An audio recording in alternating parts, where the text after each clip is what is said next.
Welcome back here with NDTV 24/7.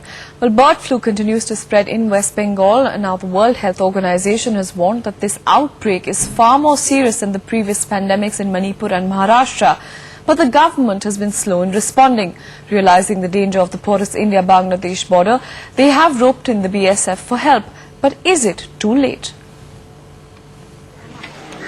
The Bongaon market, barely 9 kilometers from the Bangladesh border. Across the border is Jessore district, where bird flu was detected last year. Despite this, the smuggling of poultry continued. Even now, with West Bengal reporting cases of bird flu, the supply from across the border has just declined, not completely stopped. Now, the BSF has been roped in to stop any chicken from crossing the border. But many suspect this has come too late.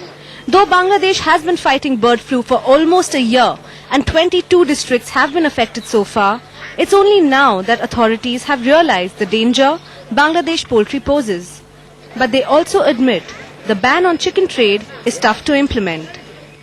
We have an open border with our neighboring countries. Now, is it possible to guard the entire border? In recognition of the porous and difficult to patrol borders in South Asia, the UN's Food Agency is working on a bird flu joint surveillance between border nations India, Nepal, Bangladesh and Myanmar.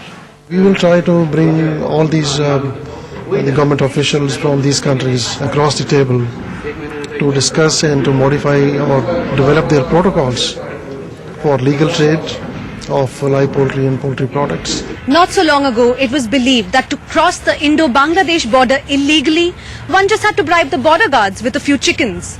But increasingly, there's a realization that it's far tougher to control the avian influenza than cross-border terrorists or illegal immigrants. With Bureau Inputs in New Delhi, Priyanka Bhattacharya for NDTV.